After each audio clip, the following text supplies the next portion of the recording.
안녕하세요. 금요사건 파일 디바제시카입니다.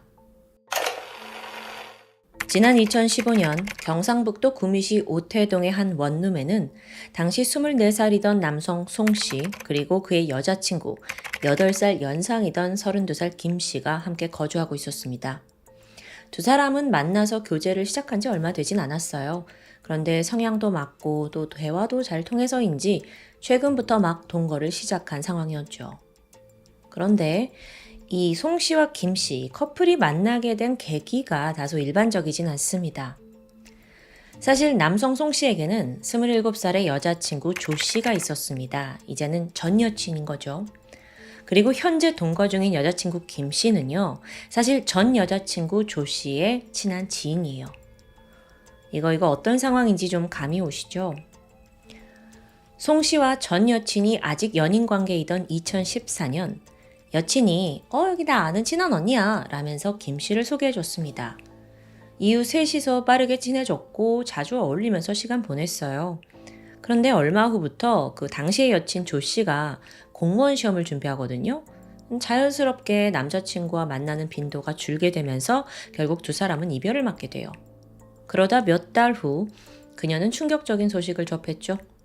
전 남친 송 씨와 자신의 그 친한 언니 김 씨가 연인으로 발전했다는 이야기였습니다. 당시 조 씨는 엄청난 배신감을 느낍니다. 누구보다 가깝다고 믿어온 지인인데 이렇게 한순간에 자기 전 남친과 사귄다는 게 이건 뭐 나와의 관계를 완전히 저버리겠다는 거잖아요. 애들도 아니고. 게다가 시기적으로 그때는 남친과 헤어진 지도 얼마 되지 않은 시점이에요. 그러니까 이 자체가 너무 불쾌하고 열받은 거죠. 이건 사실 좀 저라도 그럴 것 같은데 어쨌든 그때부터 조 씨는 지인들한테 두 사람에 대한 험담을 늘어놓기 시작해요. 그렇게라도 분을 좀 시키려고 한 것 같은데 그래도 분노가 사그라들지 않았습니다. 전전긍긍 열받아 있던 조 씨는 결국 자신의 SNS에다가 두 사람을 저격하는 글을 올립니다. 나이도 많은 여자가 8살 어린 남자랑 사귀네. 나이도 어린 놈이 8살이나 많은 여자랑 사귀고. 이런 식으로 좀 비아냥된 거예요.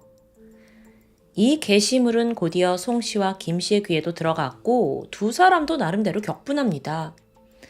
이 남자 송 씨 입장에선 아니 내가 바람핀 것도 아니고 엄연히 관계가 끝나고 나서 새 여친을 만났는데 뭐가 잘못됐냐라는 식이었어요. 그러니까 험담을 하는 것조차 이해하지 못했죠. 그런데 반면에 그 언니 김 씨, 지인 김 씨의 마음은 조금 달랐습니다. 아니 전 여친 조 씨가 저렇게까지 길기를 화를 낸다? 거기에 뭔가 다른 이유가 있는 거 아닐까? 라는 생각이 든 거예요. 그러면서 하루하루 의심이 피어올라요.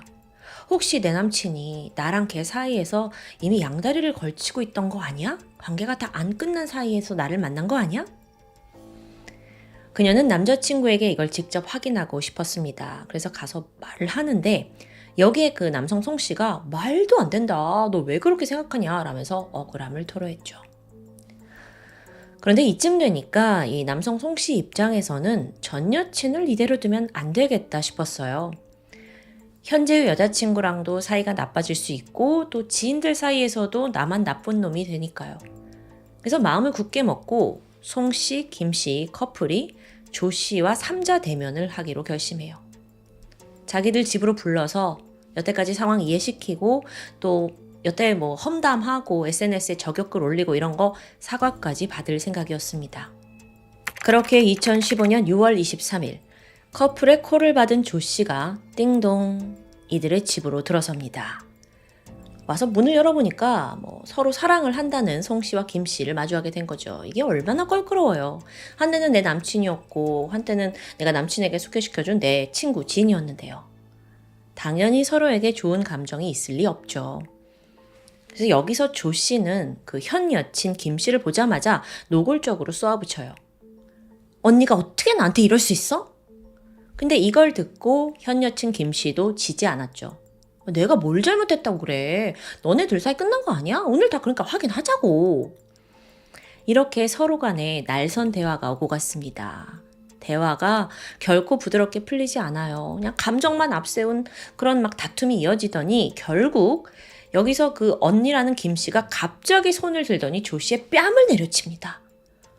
너무도 갑작스럽게 벌어진 폭행이었어요. 근데 전 여친 조 씨 입장에서는 내가 지금 억울해도 모자랄 판인데 감히 네가 날 때려? 그녀는 당장 신고하겠다면서 감정이 격해지고 길길이 날뜁니다. 그 모습에 이번엔 남자 송 씨가 나서요. 자기 지금 여친을 지키겠다는 생각이었는지 조 씨에게 다가가서 그녀의 핸드폰을 뺏어버리고는 멀리 던져버리죠. 이건 경찰 신고를 막기 위함이었습니다. 그런데 그때부터 송 씨가 그녀를 무자비하게 폭행하기 시작합니다. 와, 여러분 여기서 중요한 사실이 하나 있어요. 이 남성 송 씨요. 그는 전직 킥복싱 선수입니다. 오랜 시간 신체 단련용으로 훈련을 해왔잖아요. 그러니까 발차기가 누구보다 강력한 사람이에요. 일반 성인보다도 힘이 셌을 텐데 그 선수 출신의 송 씨가 지금 무방비 상태의 조 씨에게, 여자에게 마구잡이로 폭력을 퍼붓게 된 거죠. 조 씨는 저항도 제대로 할 수 없었습니다. 심지어 왜소한 체격이에요. 자기가 사실 이 집에 들어와서 이런 무서운 상황을 마주할 거라고는 아예 예상하지도 못했겠죠. 왜냐면 사실 아무리 껄끄러운 사이라 해도 전남친이고 또 친했던 언니잖아요. 어쨌든 이 송 씨의 폭행에 조 씨는 완전히 무력화됐죠. 게다가 지금 핸드폰도 뺏겨. 또 이 집 문은 잠겨 있어요. 그러니까 주변에 도움을 요청할 곳도 없습니다. 도망갈 수도 없고요. 완전히 감금된 거죠.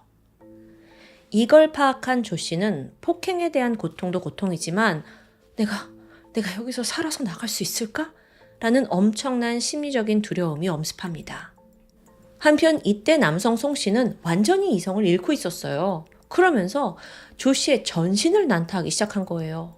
손과 발로 그냥 무자비하게 얼굴 때리고 또 막 밟기까지 합니다. 그러다 그가 결정타를 날렸죠? 바로 니킥인데요. 아니 무릎으로 이렇게 상대방 탁 가격하는 격투기 기술이요. 이건요 상대가 선수여도 단번에 치명타를 줄 만한 아주 위험이 높은 공격입니다. 전직 선수가 이걸 모를 리 없어요. 근데 정말 정신이 어떻게 됐는지 그대로 전 여친 조 씨 얼굴에 니킥을 날린 거예요. 퍽! 이걸 피할 수조차 없었던 조 씨는 그냥 힘없이 쓰러지고 말았죠. 그리고 동시에 주방 유리문에 머리를 심하게 부딪히면서 두피가 찢어집니다. 그런데요, 이때 현 여친 김 씨가 뭐라고 있었는 줄 아세요? 당연히 약간 자기 남자친구 송 씨를 말려야 하는 게 아닌가라고 생각이 드는데 아니었습니다. 그녀는 이 조 씨가 니킥에 쓰러진 후에 남친과 함께 그녀를 폭행하기 시작해요. 이 폭행에 가담한 거예요. 발로 막 배 밟고 또 여기에 이 남성 송 씨가 분이 아직 안 풀렸는지 막 얼굴, 목 다 마구잡이로 찹니다. 이 상황은요 정말 두 커플이 진짜 조 씨 죽이려는 듯 달려드는 것 같아요. 그러다가 이때 조 씨의 머리에서 아까 두피에 상처를 입었잖아요. 피가 흘러내립니다. 이미 얼굴은 너무 심하게 부어서 제대로 눈도 뜨지 못하고 말도 못하는 상황이었어요. 그런 고통 속에서 겨우 그녀가 입을 떼서 말합니다. 살려줘. 아주 희미한 외침이었어요. 그런데 이 말이 엉뚱하게도 남성 송 씨를 자극해요. 뭐? 살려줘? 아니 나 죽여버릴 건데? 이러더니 이 두 사람이 정말 조 씨가 완전히 의식을 잃을 때까지 계속해서 폭행을 자행합니다. 심지어 여러분 이게 몇 분 정도가 아니었고요. 계속 이어지더니 무려 4시간에 달했죠. 4시간 동안 집에서 계속 때린 거예요. 결국 피투성이가 된 조 씨는 의식을 잃었습니다. 그러자 이 커플이 보인 행동은 너무도 상식 밖이었죠. 뭐야? 죽은 거 아니야? 지들도 당황했나 봐요. 근데 그것도 잠시 여태 막 몇 시간 동안 몸을 썼으니까 배고파진 거예요. 그러더니 주섬주섬 둘이서 소지품을 챙겨서 밥을 먹으러 외출합니다. 조 씨 그대로 집에 방치해둔 채로요. 홀로 남은 그녀는 온몸에 피멍이 가득했고요. 이미 갈비뼈가 다 부러져서 몸을 가눌 수 없었어요. 무엇보다도 이 니킥을 직접적으로 맞은 머리는 심각한 부상을 입어서 정신이 혼미했고요.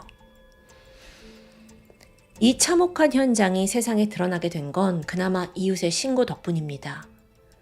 몇 시간이고 이웃에서 소음이 계속 발생하니까 이 무슨 일이야 싶었던 이웃이 경찰에 신고를 했어요. 그리고 잠시 후에 현장에 경찰이 도착을 하는데 이때 조 씨는 이미 숨이 끊어져 있었죠. 사인은 뇌진탕으로 인한 뇌출혈과 두부 손상. 그 당시에 현장에 출동한 수사팀이 말하길요. 피해자는 그야말로 샌드백처럼 맞았다. 얼마나 참담한 상태였는지 짐작할 수 있겠죠. 그렇게 시신이 된 조 씨가 발견되고 경찰은 즉각 해당 집의 거주자인 송 씨와 김 씨를 용의자로 특정한 후에 추적합니다. 다음날 새벽, 인근 공원을 회유하던 두 사람이 체포됐습니다. 근데 황당한 건 얘네들이 범행 사실을 부정하지도 않고 너무 당당하게 내가 그랬어요! 라고 말하는 거예요.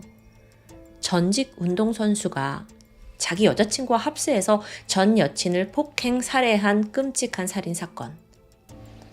경찰이 아니 사람을 왜 이렇게까지 만들고 죽을 때까지 방치했냐 라는 질문에 범인이 한 말은 참 뭐라고 했냐면요. 아니 경찰관님 얘가요 SNS에 우리 험담하는 글을 썼다니까요? 이게 살인 동기였어요. 당시의 수사관도 이거를 듣고도 믿지 못해서 몇 번이나 되물었다고 해요. 아니 그러니까 지금 그 SNS 험담 때문에 이렇게 살인을 했다고요? 두 사람은 범행 당시 조 씨에 대한 증오와 분노가 걷잡을 수 없을 정도로 컸다라고 일관되게 진술합니다. 너네가 일관되면 뭐 우리가 이해해야 되나요? 말도 안 되죠. 검찰은 송 씨와 김 씨 각각 살인죄와 상해치사죄로 기소했어요. 여기서 주목할 만한 건 두 사람의 제목이 다르다는 거죠. 우선 송 씨는 전직 킥복싱 선수다라는 사실이 크게 작용했습니다. 물론 현행법상의 그 폭행의 주체가 운동선수라 할지라도 가중처벌의 조항은 없습니다. 하지만 운동선수가 일반인을 폭행할 경우 고의성이 인정돼요. 그래서 무거운 처벌의 가능성이 높아지는 거죠. 왜냐면 내가 이렇게 치면 그 폭행을 통해 얼마나 타격감이 있을지 그걸 자기 알고 있잖아요. 근데 그런데도 폭력을 가했다라는 데에 처벌이 좀 더해지는 겁니다. 검찰이 수사했을 당시에 송 씨에게 이런 질문을 해요. 당신이 조 씨를 계속해서 때리면 죽을 수도 있을 거란 생각을 하지 못했습니까? 그러자 송 씨가 이렇게 대답합니다. 죽을 거라 생각했습니다. 여기에 덧붙여서 그는 사건 당시에는 내가 조 씨 얼굴만 봐도 화가 치밀었다 라고 자기 변론을 해요. 그래서 이대로 죽여도 나는 모르겠다 뭐 이런 생각이 들었다는 거죠.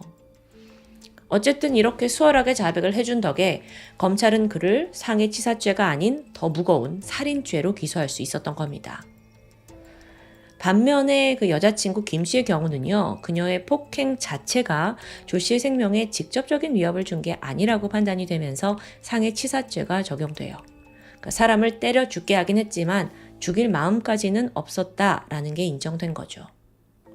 자, 이제 남은 건 판결입니다.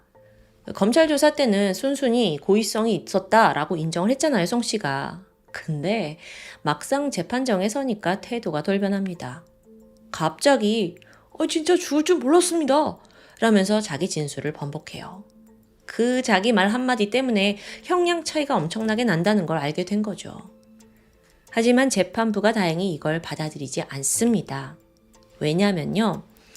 어떤 주장을 하든 말든 간에 이 피해자 조 씨의 몸 전체에 남아있는 시퍼런 멍, 이건 누가 봐도 아주 강력하고 오랜 시간 폭행을 했다라는 사실을 입증하고 있기 때문입니다. 무려 4시간 동안 어떻게 사람을 이렇게 만드냐고요. 그래서 송 씨에겐 살인의 미필적 고의가 인정된 거예요. 참고로 그 미필적 고의 이게 뭐냐 법률 용어인데 본인이 어떤 행위로 인해서 범죄 결과가 일어날 수 있음을 아는데도 그 행위를 하는 심리 상태를 말해요. 음사파에서 자주 등장하는 단어니까 이럴 때 제대로 정의를 알면 좋을 것 같아요. 좀 한 끗 차이가 있긴 한데 제가 좀 추가로 예를 들어 볼게요. A가 B에게 총을 쏴서 B가 사망했어요. 그러니까 A가 먼저 심장 쪽을 겨냥해서 즉사시킬 의도로 사격을 했잖아요. 그래서 B가 죽은 거고요. 이거 누가 봐도 명백한 살인입니다. 그런데 여러분, 만약에 이런 상황은 어떨까요? A가 탕탕 사격 연습을 하는 중이었거든요. 근데 근데 저쪽에서 B가 접근을 해요. 근데 마침 A는 B를 굉장히 싫어합니다. 근데 B가 지금 걸어오고 있는데 지금 서 있는 자리에 총탄이 조금만 비껴가도 제가 죽을 것 같아요. 이때 A가 쟤 죽어도 뭐 어쩔 수 없지 하는 마음으로 탕탕 사격 연습을 계속합니다. 그러다 총알이 빗나갔고 B가 죽었다. 법정에서는 이런 경우를 미필적 고의로 판단하는 겁니다. 그러고 보니 송씨 이 사람 전적이 있습니다. 킥복싱 선수 현역 시절에 닉킥을 차서 일반인이 쓰러졌거든요. 근데도 계속 폭행을 한 거예요. 결국 피해자가 의식을 잃었는데 그렇다고 응급조치도 안 하고 119에 신고도 안 하고 그냥 방치했어요. 이건 피해자가 죽어도 난 상관없다 라는 굉장히 오만하고 잔인한 심리에서 비롯된 행동이었죠. 어쨌든 오늘 사건의 판결은 최종적으로 송 씨에게 징역 15년, 김 씨에게 징역 3년이 선고됩니다. 두 사람 항소했지만 결과는 원심과 같았습니다. 이 사건에 대한 정확한 양형 기준은 밝혀지지 않았습니다. 물론 연쇄 살인범에게도 사형이 쉽사리 떨어지지 않는 게 현실이에요. 그렇기 때문에 초범이었던 송 씨에게 더 높은 형량을 기대할 수는 없었겠죠. 하지만 여자친구 김 씨가 받은 징역 3년형은 어떻게 판단해야 할까요? 사건이 벌어진 게 지금으로부터 9년 전인 2015년. 그렇다면 김 씨는 이미 출소해서 평범한 삶으로 돌아갔을 겁니다. 이걸 보는 유족의 입장에선 참 씁쓸하겠죠. 쟤도 공범인데 말이에요. 이 사건의 가해자들과 피해자들은 한때 누구보다 가까운 사이였습니다. 연인이자 언니 동생. 하지만 그 결말이 너무나 비극적이다 못해 참담한 수준입니다. 틀어져 있는 관계를 회복하기 위해서 이들이 할 수 있었던 게 그저 말다툼과 폭행 외엔 없었던 걸까요? 사건이 대중에게 알려진 후에 일각에서는 피해자 탓을 하는 의견도 있었어요. 그녀가 먼저 가해자들의 명예를 훼손했기 때문에 벌어진 사건이라는 비판이죠. 글쎄요. 근데 그게 누군가를 죽도록 때리는 범죄와 비교할 수 있을까요? 범인 송 씨는 40대가 되면 다시 사회에 나오게 될 겁니다. 그때쯤이면 자신이 저지른 범죄의 무게를 더욱 무겁게 받아들일 수 있을까? 아니면 여전히 자기 또한 피해자라고 억울해하고 있을까요? 지금까지 금요사건 파일 디바제시카였습니다. 안녕하세요. 금요사건 파일 디바제시카입니다. 부산 전구에 살고 있던 30대 여성 전 씨. 2019년 10월 21일 이날 그녀의 가족들은 전 씨로부터 의미심장한 문자를 받습니다. 급한 일이 생겨서 당분간 연락하기 힘들 것 같아요. 그리고 같은 시각 전 씨의 직장 상사도 동일한 문자를 받았죠. 상사가 무슨 일인가 싶어서 바로 전화를 걸어봤지만 이미 그녀는 연락이 두절된 상황입니다. 이렇게 너무도 갑작스러운 통보에 가족들은 불안해졌어요. 그래서 일단은 딸이 혼자 거주하고 있는 고급 아파트 관리사무소에 도움을 청했죠. 딸 집에 좀 방문해서 무슨 일이 있는지 확인해달라는 부탁이었습니다. 그리고 얼마 후 띵동, 관리소 직원이 전 씨 집에 초인종을 눌렀어요. 근데 응답이 없는 겁니다. 그렇다고 억지로 문을 따고 들어갈 순 없잖아요. 결국 직원과 또 가족의 신고로 경찰이 출동했고요. 강제로 도어락을 뜯고 내부로 진입을 하게 되는데 잠시 후 욕실에서 사망해 있는 전 씨를 발견합니다. 발견 당시 그녀는 샤워 수전에 스마트폰 충전기 줄을 걸고 목을 매단 채 사망해 있었습니다. 이게 딱 봤을 때는 극단적인 선택을 한 정황이에요. 그런데 갑자기 이런 결정을 할 어떤 힘든 상황이 있었던 걸까? 잠깐 전 씨에 대해 좀 알아보면 그녀는 당시 유명 소프트웨어 회사에서 게임 기획자로 근무하고 있었습니다. 출중한 능력을 인정받았고 덕분에 많은 돈을 벌었던 어떤 약간 자수성가 스타일이에요. 전 씨가 살고 있던 그 아파트 역시 부산에서 고급 거주지로 손꼽히는 곳이고요. 심지어 이사를 한 지도 얼마 되지 않은 상황이에요. 가족들과 불화? 전혀 없습니다. 이렇다 보니 가족들은 전 씨가 극단적인 선택을 했다? 결코 납득할 수 없었어요. 그래서 가족이 모르는 무슨 일이 있었던 게 아니냐 싶었지만 경찰 조사 결과 전 씨가 연락이 두절되기 직전까지 친구와 아주 일상적인 문자를 주고받은 게 드러납니다. 그렇다면 혹시 타살? 의심을 해보긴 했지만 그렇다기에 현장이 너무 깨끗했어요. 누군가가 강제로 침입을 한 흔적도 없고요. 또 성폭행을 당한 것도 아니었고요. 그런데 그녀의 시신을 살펴보면 경찰이 문득 이상한 점이 있다는 걸 알게 돼요. 마치 누군가에게 구타를 당한 듯 타박상이 몇 개 보이는 겁니다. 또 전 씨가 목을 매단 그 샤워 수전은 높이가 좀 낮은 편이었거든요. 근데 일반적으로 이런 높이에서 극단적 선택을 결정한다? 이게 좀 무리가 있어 보였던 거죠. 그렇게 해서 집안 내부를 더 수색해보던 경찰이 문득 피해자 핸드폰 어디 있지? 이런 생각이 듭니다. 찾아봤는데 없어요. 사라져 있었죠. 그래서 즉시 경찰이 마지막 신호를 추적하게 되는데요. 그랬더니 이게 집에서 꽤 떨어진 장소에서 신호가 끊겨 있습니다. 이상해요. 그래서 경찰은 타살의 가능성을 열어두고 수사를 진행하게 되죠. 우선 가장 먼저 그녀가 살던 아파트 CCTV를 확보했고요. 드나들었던 수상한 사람이 없는지 조사합니다. 그러던 중 한 남자가 포착되는데 이게 좀 수상해요. 왜냐면 그는 전 씨의 시신이 발견되기 직전인 10월 21일 오후 3시 39분 이 아파트를 방문했다가 얼마 안 뒤에 떠났습니다. 근데 아파트 거주자는 아니었죠. 근데 기록을 좀 더 보니까 바로 전날인 10월 20일에도 전 씨의 아파트를 찾아갔던 거예요. 마찬가지로 전 씨가 사는 층에 내렸지만 또 얼마 후에 떠났고요. 부산경찰서는 서둘러 이 CCTV 속 남성을 추적했고 경찰로 소환하게 돼요. 그는 당시 26살의 A씨. 사건 당일 전 씨의 집에 갔습니까? 라는 부분에 순순히 인정했습니다. 근데 그는 전 씨와 알던 사이가 아니에요. 일면식도 없는 완전 낯선 사람인 거죠. 그런데도 전 씨 집을 찾아간 이유가 뭐냐? 바로 중고거래 때문이었습니다. 피해자 전 씨는 최근 중고 사이트에다가 소파를 올려놨어요. 그걸 A씨가 관심을 보였고 직접 소파를 보기 위해서 전 씨 집을 방문했다는 설명. 근데 A씨는 나는 그것뿐이다. 중고거래를 하려고 했던 것뿐이다. 죽음과는 아무런 관련이 없다면서 굉장히 억울하다는 입장인데요. 그런데 좀 더 그를 추적을 하다가 결국 A씨의 계좌를 살펴본 경찰이 아주 결정적인 걸 발견합니다. 죽은 전 씨 계좌에서 그에게 몇 번에 걸쳐 돈이 이체된 걸 찾아낸 거예요.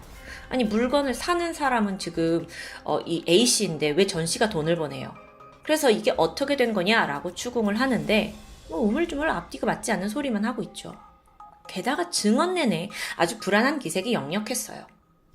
경찰은 이거다 싶었고 그의 행적을 자세히 조사했고 또 핸드폰 포렌식을 감행합니다. 그렇게 궁지에 몰린 A씨는 결국 자신이 전 씨를 살해한 것을 고백하게 되죠. 중고거래하려고 만났다가 이게 살인까지 이어진 사건입니다. 범인 A씨가 밝힌 사건의 전말을 좀 들어볼까요? 사건 전날인 10월 20일 오후 3시 A씨는 전 씨가 중고 사이트에 올린 그 소파 판매 글을 발견했고요. 구매를 하겠다고 결심했어요. 그리고 전 씨에게 연락을 취했죠. 제가 소파를 좀 직접 보고 싶은데? 이 말에 전 씨가 집에 와도 된다고 수락을 합니다. 그리고 30분 뒤인 3시 27분 A씨가 부산 진구에 있는 전 씨의 아파트를 방문했죠. 그는 소파를 받고 당장 구매를 하겠다라는 의사를 밝히지 않고 집을 떠나게 된 겁니다. 그날은 아무 일이 없었어요.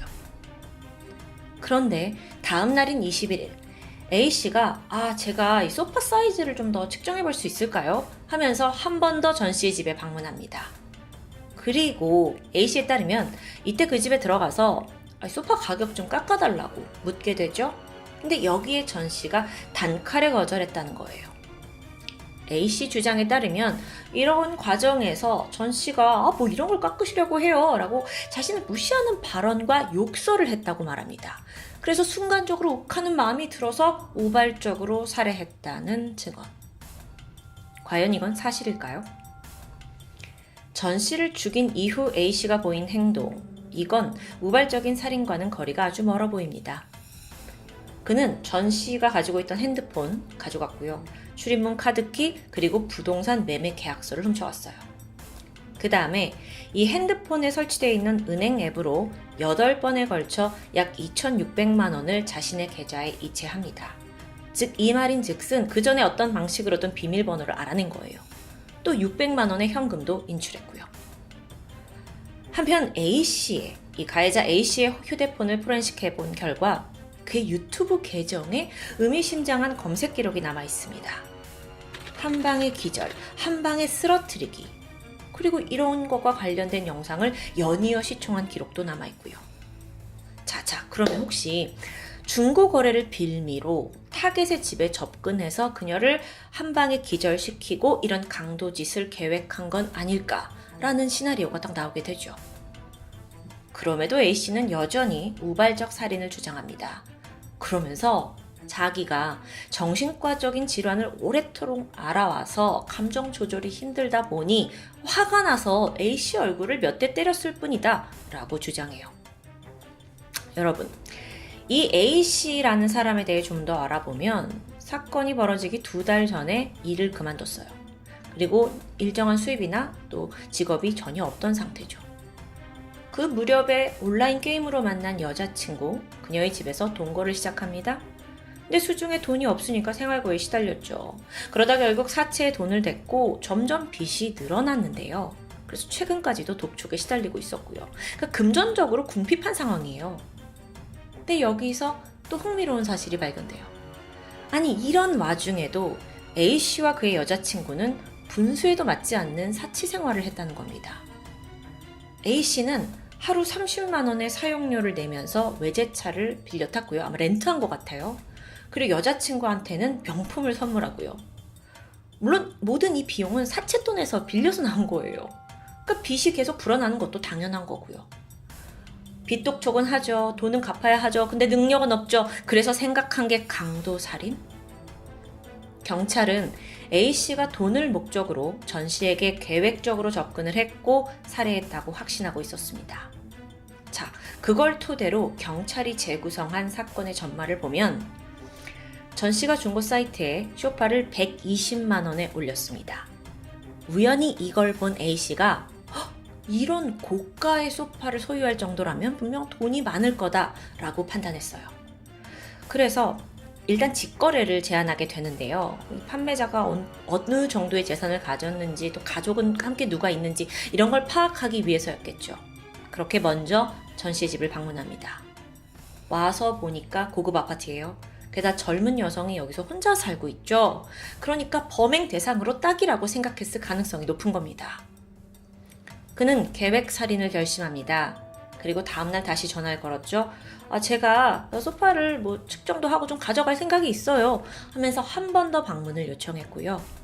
여기서 계획살인인 게 또 드러나는 아주 자명한 부분이 있는데 여러분, 소파라는 게 부피가 크잖아요. 그래서 아무리 성인 남성이라도 이걸 혼자 운반할 생각을 좀 쉽게 하지 못합니다. 그런데 범행 당시 그날 그는 호롤단신 그냥 혼자 방문했어요. 그러니까 처음부터 이 소파를 가져갈 생각이 없었던 거죠. 그렇게 전 씨가 문을 열어주자마자 A씨는 그녀를 폭행합니다. 이 과정에서 겁에 질린 그녀로부터 주민등록번호와 또 비밀번호, 계좌 비밀번호를 알아냈고요. 그런 뒤에 쓰러져 있는 전 씨의 목 부위를 밟아서 경부 압박으로 사망토록 만듭니다. 전 씨의 숨이 끊어졌지만 그는 그녀를 끌고 욕실로 향했고 거기서 마치 스스로 목숨을 끊은 것처럼 현장을 위장한 겁니다. 그 후 전 씨의 휴대폰으로 가족과 지인들한테 연락하기 힘들다라는 메시지를 보냈고요. 자, 이렇게 어느 정도 앞뒤가 좀 들어맞는 것 같죠? 근데 이런 증거와 정황이 넘치는데도 불구하고 A씨의 태도는 여전히 뻔뻔합니다. 끝까지 우발적이었다는 거예요. 그럼 유튜브 검색은 뭐죠? 한 방에 쓰러뜨리기? 그런 걸 누가 검색해요? 그는 내가 이런 동영상을 찾아본 이유는 전 씨를 다치게 하려고 그런 게 아니라 나는 빚 독촉 때문에 언제든지 사채업자들이 올 수 있으니까 그걸 대비한 거다 라고 설명합니다. 청산 뉴스죠. 무엇보다 소파 살게요 하면서 아파트에 왔는데 혼자 왔었잖아요. 심지어 운반할 이동 수단도 가져오지 않았어요. 뭐 그럼 지금 소파를 들고 갑니까? 그러니까 몸만 온 거예요. 그러니까 애초에 중고 거래는 그냥 핑계였고 이 고급 아파트에 혼자 사는 여자한테 얼마 뜯어낼지 그것만 기대하고 온 거겠죠. 그래서 그렇게 훔쳐간 돈으로 뭘 했냐고요? 돈의 일부는 여자친구에게 송금했습니다. 그리고 나머지는 지인들 선물을 사는 데 썼어요. 선물을 지금 심지어 이 피해자한테 훔친 돈으로 자신의 변호사 선임비로 사용하려고 하기도 했었죠. 사건 발생 7개월이 지난 2020년 5월 1심 재판부는 A씨에게 강도살인 혐의로 무기징역을 선고합니다. 한결문을 보니까 체포가 된 이후에도 죄책감을 전혀 느끼지 못하는 듯하다 라는 문구가 박혀 있었습니다. 그 정도예요. A씨는 억울하다면서 항소했지만 기각이 되었고요. 결국 무기징역은 확정되었습니다. 사망한 전 씨는 처음부터 부유하게 살던 사람은 아닙니다. 어려운 환경에서 자랐고 또 개발자로서의 성공을 이제야 좀 맛보고 있었던 거예요. 악착같이 일해서 힘들게 집 마련했고 또 가족과 함께 살 날을 앞두고 있는 상황입니다. 그래서 더 많은 이들의 안타까움을 샀는데 그녀가 사망하기 직전 이제 A씨가 갑자기 들어와서 막 공격을 퍼부었죠. 그녀는 극도로 겁에 질려 있었고 무릎을 ቁ고서 잘못했다, 살려만 준다면 뭐든지 하겠다라고 간절히 애원했다고 합니다. 그리고 이걸 나중에 법정에서 알게 된 전 씨 어머니는 이 딸의 참담한 마지막 모습에 오열하고 결국 쓰러지고 말았고요. 사랑하는 딸을 이렇게 잃었다는 건 정말 그 어떤 말로도 우리가 쉽게 이해할 수 없겠죠. 그런데 여기서 또 다른 분개할 만한 사실이 남아 있습니다. 이 사건이 알려지고 나서 오히려 피해자를 비난하는 의견이 있었던 거예요. 뭐냐면 전 씨가 사망하기 전에 한 커뮤니티에 집 인테리어를 담은 사진들을 게시한 적이 있거든요. 근데 이걸 두고 일부의 네티즌들이 아니 이렇게 자랑을 하니까 사건을 당한 거 아니에요? 하면서 고인을 모독하는 겁니다. 심지어 범인 A씨 역시 법정에서 비슷한 말을 했어요. 그러니까 전 씨가 막 비아냥거려서 내가 죽였다. 마치 피해자가 죽을 만한 짓을 했기 때문에 죽인 거라는 아주 황당한 주장입니다. 물론 그날 현장의 진실은 두 사람만 알 수 있죠. 하지만 그걸 다 떠나서 어떤 이유라고 하더라도 사람을 죽이는 행위를 용인할 수는 없습니다. 그러고 보면 저도 이사했다고 집 공개하는 영상도 찍고 인스타에도 올리고 또 인스타에 사실 많은 사람들이 자기 집에 대해 공간을 알려주는 영상을 올리고 있잖아요. 그걸 다 싸잡아서 잘못이라고 할 수 있나요? 제가 이걸 설명해야 하는 현실이 참담할 뿐입니다. 최근 중고거래가 굉장히 보편화되면서 또 사기당하는 걸 피하기 위해 직거래를 선호하기도 합니다. 근데 그게 오히려 또 다른 범죄에 노출될 수 있다는 걸 오늘 사건이 말해주고 있죠. 낯선 이와 만나는 직거래는 반드시 사람이 많이 오가는 장소 또는 제3자가 동행해서 안전한 곳에서 진행해야 합니다. 저도 이 대본을 보고 얼마 전에 가습기를 거래하나 했는데 밤에였어요. 근데 저도 이제 남자친구하고 동행을 해서 가게 되더라고요. 아무래도 이런 사건을 통해 좀 경각심이 더 생기는 거겠죠. 혹시라도 혼자 거주하는 여성분이시라면 함부로 누군가를 집에 들이는 건 굉장히 조심해야 됩니다. 범죄는 여러분 특수한 상황에서만 발생하는 게 아니더라고요. 언제든 표적이 될 수 있다는 점. 그래서 첫째도 안전, 둘째도 안전이라는 마음, 그 메시지를 꼭 전달하고 싶었습니다. 지금까지 금요사건 파일 디바제식합니다.